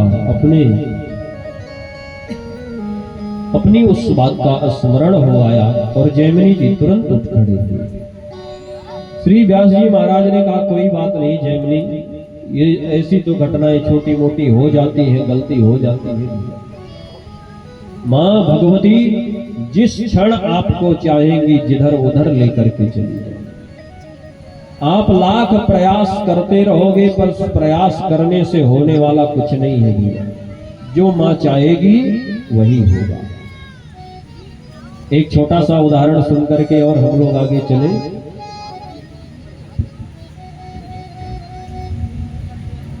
सौबरी ऋषि का नाम आप लोगों ने सुना है। भागवत जी के 10वें स्कंद में इनकी कथा है। 10वें स्कंद के पूर्वार्ध में सौबरी ऋषि संसार में टहल रहे हैं, भ्रमण कर रहे हैं। संसार में अनेक प्रकार के चित्त को, वृत्त को देख रहे हैं। मन इनका धीरे धीरे भ्रमित हो रहा है। इन्होंने सोचा संसार के लोग मोह माया में व्यस्त हैं, क्या फायदा है यहाँ संसार में रहने से। कुछ स्थान ऐसा हो जहाँ बैठ करके भजन किया जाए, निरंतर माँ भगवती की आराधना की जाए, माँ भगवती का भजन किया जाए तो भाई अच्छा रहेगा। कहाँ होगा भजन? बोले सब जगह तो समस्या है, बाहर जहां भी जाओ समस्या है। कहीं कुछ लगा हुआ है। फिर बोले जल के अंदर चल करके बैठ जाएं। भगवान इस समय वृंदावन में लीला कर रहे हैं और समुद्र चल करके जमुना जी के कुंड में बैठ करके तप करेंगे तो भगवान का सामिप्य भी मिलेगा, भजन में व्याधा भी नहीं है। ठीक है, सौभरी ऋषि संसार को छोड़ करके जमुना जी के अथाह जल में जा करके वृंदावन में बैठ गए। क्यों? बोले संसार के जो आंदोलन है ये हमारे मन को कहीं आंदोलित ना कर दे, कहीं हमारा पतन ना हो जाए, इसलिए इस संसार से बचने के लिए सौभरी ऋषि जमुना जी के अथाह जल राशि में प्रविष्ट हो गए। श्वास को जीत लिया, प्राण वायु को खींच करके, जो पंच प्राण वायु है, प्राण व्यान अपान उदान समान, इसको ले जाके ब्रह्मांड में स्थित कर दिया। भगवान श्री हरि का ध्यान करने लगे, बैठ गए ध्यान में। कई हजार वर्ष बीत गए भैया बैठे बैठे। परिणाम क्या हुआ? सौभरी जी संसार से डर करके गए थे, संसार के आंदोलन, ये संसार की व्यवस्था कहीं उनके मन को आंदोलित ना कर दे, कहीं उनका पतन ना हो जाए, इसलिए जल में बैठे हुए भगवान का ध्यान कर रहे हैं, तप कर रहे हैं। अचानक सौभरी ऋषि की दृष्टि के सामने एक मछली आई, एक मत्स्य का जोड़ा आया। उसकी क्रीड़ा को जब सौभरी ऋषि ने देखा तो वही श्लोक यहाँ लागू हो गया। ज्ञानिनाम अपि चेतांसि देवी भगवती सा बलादाकृष्य मोहाय महामाया प्रयच्छति। अब बलादा कृष्य मोहाय, इन्होंने एक केवल मत्स्य को देखा अपनी पत्नी के साथ विहार कर रहा। एक जल जंतु को देखते ही सौभरी ऋषि के मन में आया, अरे राम, इतने दिनों से मैं इस जल में बैठा हुआ तप कर रहा हूँ, ये पति पत्नी जो सुख प्राप्त कर रहे हैं इस जल में, उस सुख को तो मैंने कभी प्राप्त ही नहीं किया, उस सुख से मैं वंचित रह गया। क्या करना चाहिए? बोले अब मुझे विवाह करना चाहिए, तभी ये सुख मिलेगा। अगर धर्म में आप भोग चाहते हैं, सुख चाहते हैं तो विवाह करो भाई। क्या करें? सौभरी ऋषि की समाधि भंग हो गई, तपस्या को छोड़ दिया। मां भगवती की ऐसी प्रेरणा हुई, जिस संसार को तुच्छ समझ करके छोड़ करके जल में बैठे थे, उसी संसार में अनुरक्ति हुई, उठ करके चल पड़े। अयोध्या के राजा महाराज मानधाता के पास पहुंचे। मानधाता से कहा, महाराज आपत्ति कामा, मुझे विवाह करना है, मुझे पत्नी चाहिए, मैं प्रजापति बनना चाहता हूं, आप मेरा विवाह कर। राजा ने देखा कई हजार वर्ष की अवस्था है, बड़ी बड़ी जटाएं, भौं, दाढ़ी, मोछ सब पड़ी है, कौन कन्या इनसे विवाह करे? राजा ने कहा, महाराज अब आपकी इस अवस्था में विवाह? सौभरी ऋषि ने कहा, मैं दूसरे की कन्या की बात नहीं कर रहा हूं, तुम्हारे 50 कन्याएं हैं, एक तो दे दो, उसमें से एक का विवाह मेरे साथ करो, मेरा आदेश है, तुम्हें विवाह करना पड़ेगा। सौभरी ऋषि ने कहा, मेरा आदेश है, विवाह करना पड़ेगा। महाराज मानधाता सोच में पड़ गए, अगर एकदम से ना कर दो तो श्राप दे देंगे, शाप दे देंगे, पूरा राज्य नष्ट हो जाएगा, सब लोगों के ऊपर विपत्ति आ जाएगी, मामला गड़बड़ हो जाएगा। तपस्वी महात्मा है भैया, क्या करो? सौभरी ऋषि से महाराज मानधाता ने बुद्धिमानी का परिचय दिया और मानधाता ने कहा, महाराज मेरे अपराध को क्षमा करना, थोड़ा सा हमें समय दो। भाई बेटी का विवाह कर रहा हूं तो बेटी से कम पूछ लूं ये महाराज आपको पसंद है, कौन बेटी 50 में कौन तुम्हारे साथ विवाह करेगी, इसका तो मैं थोड़ा सा ज्ञान कर लूं, जानकारी ले लूं। मानधाता ऋषि ने सोचा कि ऐसी योजना बनाऊं कि हम भी बच जाएं, हमारा राज्य भी बच जाए। महाराज मानधाता महल में गए और महल में जाकर के पूछा तो 50 बेटियों ने मना कर दिया कि कोई इनसे विवाह करने वाला नहीं है। अगले दिन सुबह महर्षि पहुंचे राजसभा में। मानधाता महाराज ने कहा, महाराज जो बेटी आपको 50 बेटियों को मैं एक साथ बुला रहा हूँ, जो बेटी आपसे विवाह करने को तैयार हो जाएगी उसी से हम आपका विवाह कर देंगे। अगर तैयार नहीं हुई तो फिर मेरी कोई जिम्मेदारी नहीं, फिर हमें क्षमा करना महाराज। सौभरी ऋषि समझ गए महाराज चालाकी कर रहे, विवाह नहीं करना चाहता। कोई बात नहीं, तुम्हारे पास धन है, दौलत है, महल है, राज्य है, कोष है, वैभव है, तुम्हारी 50 बेटियां परम सुंदरी हैं, तो मुझे क्या ऐसा वैसा समझ रखा है? अरे हमारे पास भी तपस्या का बल है। हाथ में लिया जल और 50 वर्ष की तपस्या का संकल्प करके अपने ऊपर छिड़क दिया। कितना परम सुरम्य सुंदर स्वरूप बन गया सौभरी ऋषि का भैया। ऐसा सुंदर, ऐसा तेजमय स्वरूप बन गया कि 50 बेटियां मानधाता की जब आई, 50 राजकुमारियां महल से निकल रही थी तो एक दूसरे को इशारा करते, तू विवाह करेगी बूढ़े बाबा से, तू विवाह करेगी। उपहास करते हुए आ रही थी, पर सामने आकर के जब महात्मा जी को देखा तो 50 की 50 बेटियों ने एक साथ कह दिया, मैं विवाह करूंगी, मैं विवाह करूंगी। इतना सुंदर स्वरूप अपना सौभरी ऋषि ने बना लिया। सौभरी ऋषि ने मानधाता की ओर देखा, आप बताओ क्या करना चाहते हैं? मानधाता ने हाथ जोड़ लिया, महाराज कल समस्या अलग थी, आज समस्या दूसरी होगी। कौन सी? बोले कल समस्या थी कि 50 बेटियां आपसे विवाह नहीं करना चाह रही थी, 50 में एक भी तैयार नहीं थी। आज 50 की 50 तैयार हो गई हैं, तो विवाह तो मैंने कहा था कर दूंगा। मैंने कहा था जो बेटी तैयार हो जाएगी विवाह करने को उससे विवाह तो कर दूंगा। 50 तैयार है तो मैं 50 का विवाह आपसे करने को तैयार हूँ। मैं अपनी बात पे अड़िग हूँ, लेकिन कम से कम 50 ये राजकुमारियां हैं, राजमहल में रही है, तो उस राजमहल की सुख सुविधा का ध्यान होना चाहिए। आपको ऐसी सुविधा हो भाई, बेटी का हम जहाँ विवाह कर रहे हो तो बेटी हमारे यहाँ कम से कम एयर कंडीशन में रहती है, एसी में रहती है। तो जहाँ जा रही है वहाँ एयर कंडीशन ना हो तो कम से कम कूलर की व्यवस्था तो होनी ही चाहिए भी।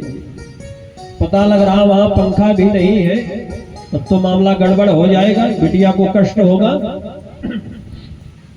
सौभरी ऋषि ने तुरंत महाराज मानधाता की बात समझ ली और तुरंत अपने हाथ में जल लिया, संकल्प करके और जल को ऐसे ऊपर उछाल दिया। तो देखते ही देखते 50 दिव्य महल बन करके तैयार हो गए। महाराज मानधाता समझ गए कि महाराज कोई साधारण नहीं है, तो बड़े जोरदार महात्मा है भाई। एक ही क्षण में अपने को ऐसा सुंदर बना लिया कि कल कोई बेटी तैयार नहीं थी, 50 ने ना किया था, 50 ने एक स्वर में आज देखते ही हाँ कर दिया, विवाह की तैयारी हो गई। एक बार में 50 महल बना दिए, इन्हें अपना जमाई बना लो तो मेरा भी फायदा ही होगा। तो 50 का विवाह प्रेम से सौभरी ऋषि के साथ कर दिया। जो एक विवाह के डर से, एक विवाह करने के डर से जाकर के यमुना जी की विशाल गहराई में अपार जलराशि में बैठे थे, आज उनके कितने विवाह हो गए भैया? पूरे 50 विवाह हो गए। नारद जी, ब्रह्म वैवर्त पुराण की कथा है, नारद जी से वे ब्रह्मा जी ने कहा था बेटा विवाह कर लो, तो नारद जी ने मना कर दिया, मैं नहीं करने वाला, मैं तो भगवान का भजन करूंगा। ब्रह्मा जी ने साप दे दिया, बेटा एक विवाह करने से डरते हो, जाओ 50 पत्नियों के पति बनो। तो ब्रह्मा जी, नारद बाबा का कालांतर में 50 विवाह हुआ है। पर ये कथा ब्रह्म वैवर्त पुराण की है, फिर कभी विस्तार से इसे सुनेंगे, नहीं तो अभी विषयांतर हो जाएगा। सौभरी ऋषि ने बहुत समय तक 50 पत्नियों राजकुमारियों के साथ भोग किया, संसारिक सुख को प्राप्त किया। एक दिन शाम का समय था तो जल लेकर के तिलक कर रहे थे सौभरी ऋषि। तिलक करते करते सौभरी ऋषि ने अचानक अपना मुख जब दर्पण में देखा, और दर्पण में देखते ही जैसे अपने चेहरे को, मुखमंडल को उसमें देखा, सौभरी ऋषि को स्मरण हो आया, अरे राम राम, जब मैं तप कर रहा था तब देखो मैं कितना सुंदर था, कितना तेज था। आज मैं इस संसारिक मोह माया में फंस गया और आज मेरी क्या स्थिति हो गई। वारे सौभरी, तुम संसार से डर करके जल में भजन कर रहे थे और आज 50-50 विवाह किए महल में बैठे, इतना ज्यादा झंझट में फंस गए। सोबरी ऋषि ने तुरंत अपनी 50 पत्नियों को साथ लिया और चले गए वन में, सबको तत्ववेत्ता बना करके परम ज्ञान का उपदेश दिया। माँ भगवती के चरणों की उपासना करते हुए माँ भगवती के दिव्य दर्शन और लोक को प्राप्त किया है। बोलिए जगदम्बे मातु की जय। इसलिए ये श्री व्यास जी महाराज कोई साधारण व्यक्ति नहीं है, भगवान के अंशावतार। श्री व्यास जी महाराज के मन में इच्छा हो गई कि मेरे भी पुत्र होना चाहिए। क्यों? कलबिंग को, उस चटक को, गौरैया को बच्चों के साथ प्रेम करते हुए, उनका मुख चुंबन करते हुए, बच्चों का उसके मस्तक को सूंघते हुए देख लिया था भैया, गले लगते हुए। फिर तो व्यास जी महाराज ने बहुत सुंदर प्रश्न नारद बाबा से किया। नारद बाबा से जब ये प्रश्न किया है श्री व्यास जी ने, तब नारद बाबा ने कहा था कि भैया यही प्रश्न एक बार हमारे पिताजी श्री ब्रह्मा जी ने भगवान नारायण से किया। क्यों किया? बोले एक बार भगवान नारायण आंख बंद करके पद्मासन मुद्रा में बैठे हुए थे, किसी का ध्यान कर रहे थे। ब्रह्मा जी ने जब भगवान नारायण को देखा ध्यान करते हुए, तो ध्यान करते हुए ब्रह्मा जी ने नारायण को देखा, भगवान विष्णु को देखा, तो तुरंत भगवान ब्रह्मा जी को चिंता हो गई भैया। कौन सी चिंता? अरे पूरे संसार को तो भगवान श्री हरि ही पालन करते हैं, इसको चलाते हैं, इसकी व्यवस्था करते हैं, और भगवान आज किसका ध्यान कर रहे हैं? ये आंख बंद करके बैठे हैं भाई, किसका ध्यान कर रहे हैं? ये तो नारायण है, नारायण किसका ध्यान कर रहे हैं? कुछ तो गड़बड़ है। श्री नारद बाबा कहते व्यास जी तमेवार्थम पुरा पृष्ठा पित्रा में मधुसूदना। भैया ये सीटी दे रहा है लाइट वाले, माइक वाले। बोलिए जगदम्बे मातु की। तो पुरा पृष्ठा, पूर्व काल में यही प्रश्न भगवान नारायण से ब्रह्मा जी ने किया है। क्यों किया है? श्री ब्रह्मा जी कहते हैं भगवान नारायण से, सरकार आप ही इस संसार के सृष्टा हो, इसके कर्ता धर्ता हो, सब कुछ तो आप ही करते हैं। जब सब कुछ आप ही करते हो तो आप किसका ध्यान कर रहे हो? क्या आपसे भी बड़ी कोई शक्ति संसार में है? अगर है तो कौन सी है? उस शक्ति के विषय में हम जानना चाहते हैं महाराज।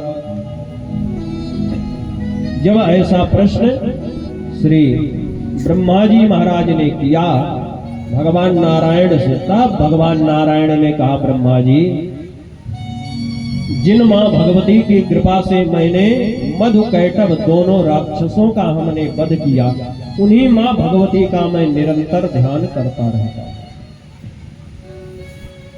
जिन भगवती की कृपा से, जिन भगवती की इच्छा से मैंने इस संपूर्ण सृष्टि, संपूर्ण जगत को कष्ट पहुंचाने वाले मधु कैटभ नामक राक्षस का वध किया, उन्हीं भगवती का मैं निरंतर ध्यान करता रहता हूं। अब जैसे ही ब्रह्मा जी से भगवान विष्णु ने कहा कि जिन भगवती की कृपा से मैंने मधु कैटभ जैसे दुष्ट राक्षसों का वध किया है, जिनकी कृपा से मैं कभी वामन बन के आता हूँ, कभी कच्छप कूर्म बन के आता हूँ, कभी वाराह बन के आता हूँ, कभी मत्स्य अवतार लेकर के आता हूँ, उन्हीं भगवती के चरण कमलों का मैं निरंतर ध्यान करता रहता हूँ। अच्छा, उमा भगवती कैसी हैं? उनकी कृपा से आपने कैसे मधु कैटभ का वध किया? ये मधु कैटभ कैसे उत्पन्न हुए थे? ब्रह्मा जी महाराज ने जब ये प्रश्न किया, तब भगवान नारायण ने बड़े विस्तार से इन मधु कैटभ के वध की कथा को बड़े प्रेम से सुनाई है। पर कथा थोड़ा सा ये लंबी है, अगर कथा आज कही जाए तो ज्यादा देर तक कथा चलेगी। मधु कैटभ राक्षस जो भगवान नारायण के कर्ण मन से उत्पन्न हुए थे भैया, कहां से? भगवान विष्णु के कर्ण के मल से। विष्णु कर्ण मलोद्भूतो, भगवान नारायण के कान में लगे हुए मल से ये दोनों राक्षस मधुकैटभ पैदा हो गए थे। अब एक प्रश्न हमारे मन में स्वतः जागृत हो जाना चाहिए कि भगवान विष्णु के कान में ये मैल कैसे आ गई कि जो भगवान नारायण कमलाति कोमल भगवती लक्ष्मी, जिनका हाथ कमल से भी लाख गुना कोमल है, वो अपने कमल से लाख गुना कोमल हाथों से भगवान श्री हरि का जब चरण संवाहन करती हैं तो उन्हें संकोच होता है कि भगवान के चरण इतने कोमल हैं कि मैं कमलाति कोमल अपने हाथों से अगर इनका चरण संवाहन करूं तो कहीं भगवान के चरणों को क्लेश ना हो जाए। इसलिए भगवती लक्ष्मी बड़ो प्रेम से, बड़े प्यार से भगवान का चरण दबाती है। कि मॉनिटर आपका भैया बंद हुई है, बोलत ना है ना, मॉनिटर तो आप बंद हुई। बोलिए जगदम्बे मातु की जय। तो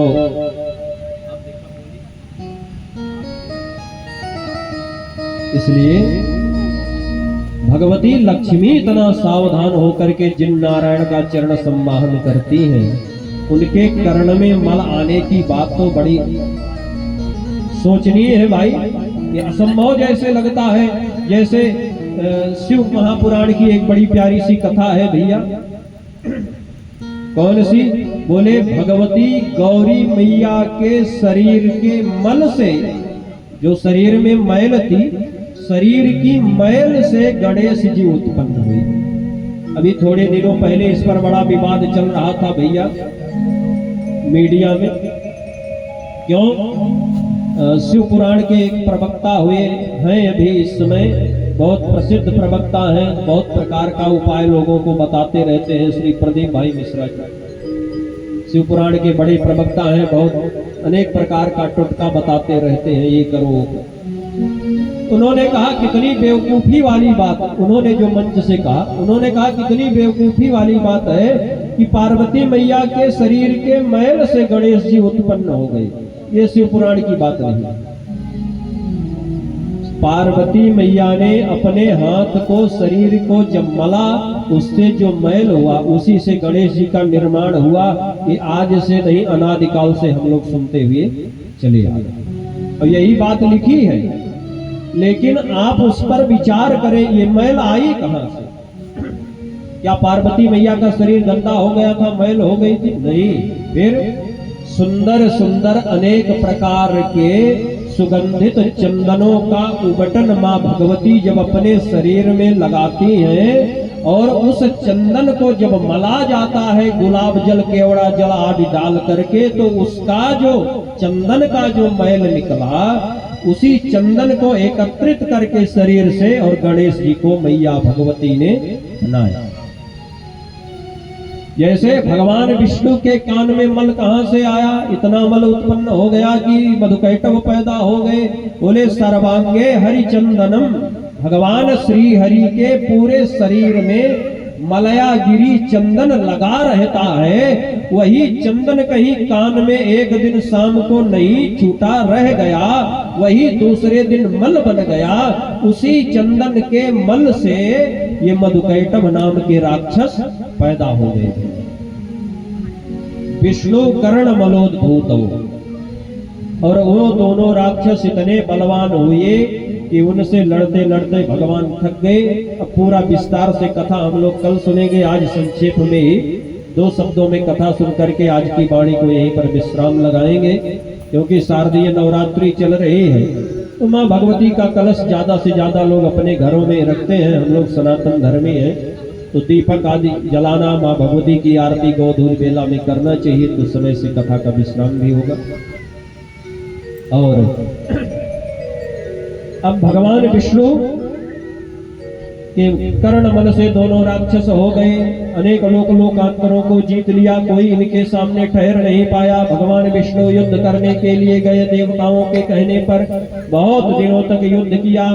युद्ध करते करते भगवान विष्णु को थकान आ गई, भगवान विष्णु उन्हें जीत नहीं पाए। तो भगवान विष्णु ने कहा, भाई देखो, जब हमारे सामने वाला हमारा प्रतिद्वंदी थक जाए तो उससे युद्ध नहीं करना चाहिए, युद्ध की कुछ मर्यादा है, कुछ नियम है। क्या करें? भगवान ने कहा थोड़े दिन तक युद्ध विराम होगा। ठीक है, भगवान विष्णु युद्ध का विराम हो गया। भगवान विष्णु गए एक स्थान पर, निर्जन स्थान पर जाकर के वैकुंठ में लेट गए। लेट गए तो लेटने पर इस सिर को थोड़ा सा विश्राम चाहिए। कुछ लोग हाथ लगा के सो जाते हैं, कुछ लोग तकिया लगा लेते हैं, कुछ लोग मसलंद लगा लेते हैं। भी भगवान विष्णु के पास उस समय अब चारों हाथों में तो अस्त्र शस्त्र है, शंख चक्र गदा पद्म है, हाथ नहीं रख सकते। तो जो सारंग धनुष लेकर के भगवान युद्ध कर रहे थे, उसी धनुष को उल्टा करके और सर को अपने आराम देने के लिए धनुष की प्रतंचा पर ही भगवान ने अपना सिर रखा और रख करके सो गए। इतना परिश्रम भगवान को हो गया था कि भगवान सो गए। ब्रह्मा जी ने जाकर के देवताओं से कहा, देव शिल्पी नल नील से कहा कि आप लोग कोई उपाय करो, इसकी प्रत्यंचा काट दो, भगवान का सिर नीचे गिरेगा, भगवान जग जाएंगे। पहले तो नल नील ने मना कर दिया, हम ऐसा नहीं करेंगे। बहुत प्रयास करने के बाद ये हुआ कि धनुष की प्रत्यंचा काट दी जाए, दीमक का रूप लेकर। धनुष की जो प्रत्यंचा थी, डोरी जिस पर भगवान ने अपना सिर रखा था आराम के लिए, उस प्रत्यंचा को दीमक बन करके काट दिया गया। जैसे प्रत्यंचा कटी, भगवान का सिर नीचे गिरा और गिरते ही धड़ाम से भगवान का सिर ही गायब हो गया। ये शरीर तो रहा पर सिर गायब हो गया। सारे देवता हाय हाय करने लगे। फिर ब्रह्मा आदि देवताओं ने मां भगवती की उपासना करी, उत्तर दिशा की ओर गए। एक घोड़े का सिर ले आकर के भगवान के सिर से जोड़ दिया गया और भगवान के सिर से जब घोड़े का सिर जोड़ दिया गया, भगवान उठ करके बैठे। तब भगवान ने युद्ध किया। मां भगवती की उपासना 9 दिनों तक भगवान विष्णु ने की। मां भगवती से प्रार्थना करी, मैया ये दुष्ट बहुत अजय है, इसे जीता नहीं जा रहा है। तब मां भगवती ने कहा, मेरी इच्छा है अब ये दुष्ट मारा जाएगा, जाओ तुम युद्ध करो। भगवान विष्णु गए। मां भगवती ने दोनों असुरों की मति फेर दी। भगवान विष्णु ने कहा, हम तुम्हारा वध बाद में करेंगे, लड़ाई बाद में करेंगे, पहले तुम मुझसे वरदान मांग लो। मधुकैटभ ने कहा, तुम मुझे क्या वरदान दोगे? तुम्हें जो मन करे हमारा हमसे वरदान मांग लो। भगवान नारायण समझ गए मां भगवती ने इनकी बुद्धि उलट दी है। भगवान विष्णु ने कहा, जो वरदान मैं मांगूंगा दोगे? दुष्टों ने कहा, दूंगा। दोनों भाइयों ने कहा, मैं जो वरदान मांगोगे वो दूंगा। तो भगवान ने कहा, मेरे हाथों मारे जाओ तुम दोनों, तुम्हारी मृत्यु हमारे हाथों से हो। मधुकैटभ ने कहा, हम तुम्हारे हाथों तो मरेंगे, पर हम वहीं मरेंगे जहां जल ना हो। उस समय संसार का प्रलय हो गया था, चारों तरफ जल ही जल था भैया। भगवान विष्णु ने अपने दाहिने जंघे को उठाया, बोले ये सूखा स्थान है, यहाँ कोई जल नहीं, इसी पर तुम मरोगे।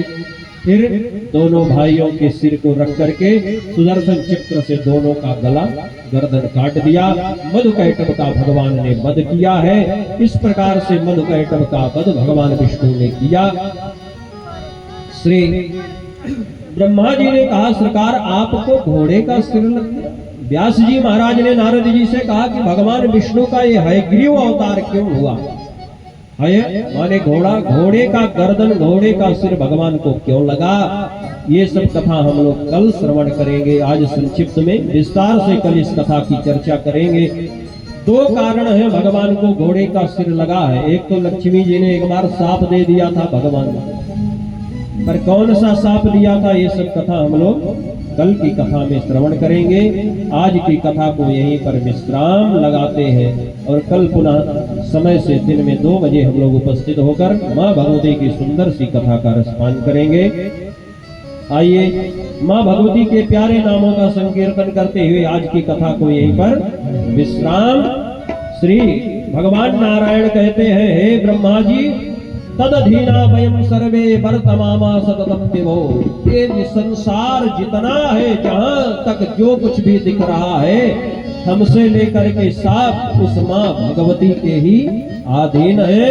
वो माँ भगवती जितना चाहती है, जब चाहती है, जहाँ चाहती है, जैसे चाहती है, जिसको चाहती है, वह उतना ही गति करता है। अपने मन से कोई चाहे जितना छटपटा ले, चाहे जितना गति कर ले, प्रयास कर ले, होने वाला कुछ नहीं है।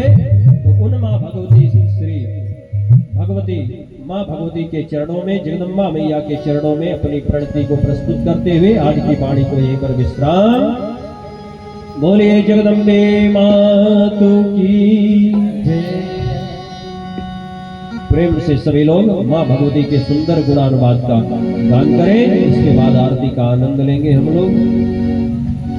मेरा आपकी कृपा से शब्दाम हो रहा है, करती हो मेरी मैया, करती हो मेरी मैया, मेरा नाम हो रहा है। मेरा आपकी कृपा से सब काम हो रहा है।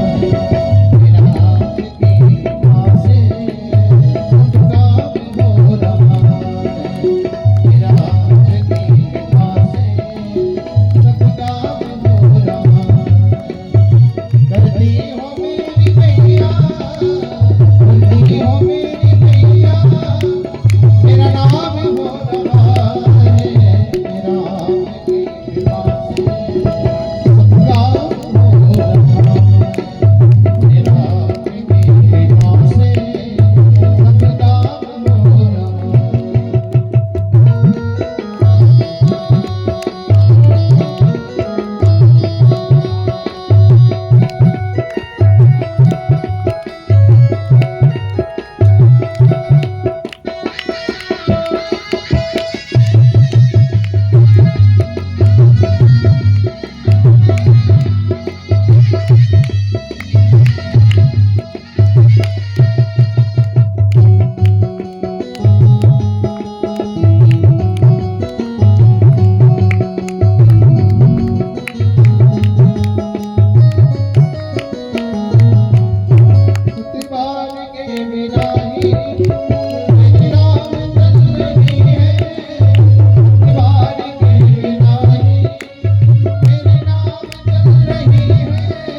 सभी लोग अपने अपने स्थान पर प्रेम से खड़े होकर के माँ भगवती की दिव्य सी आरती का आनंद लाभ लेंगे। और हम लोगों के बीच में हमारे परम स्नेही दिग्राम टूडे के चीफ ब्यूरो बड़े भैया श्री मुकेश मिश्रा जी आप आए हैं। आपके साथ में हमारे प्रिय भैया श्री शैलेश तिवारी जी भी आप लोग मंच पर आएंगे और माँ भगवती का आशीर्वाद ग्रहण करेंगे। साथ ही हम लोग दिव्य आरती का आनंद लाभ भी प्राप्त करेंगे। प्रेम के साथ हरि ओम इदगुं हवे प्रजननाम्ये सुदसवीरगुं सर्वगणगुं स्वस्ताये आत्मसनि प्रजासनि पशुसनि लोकसन्यवयसनिः अग्निः प्रजां बहुलां मे करोत्वन्नं पयोरेतो अश्माशोधत्त ॐ जय अम्बे गौरी मैया जय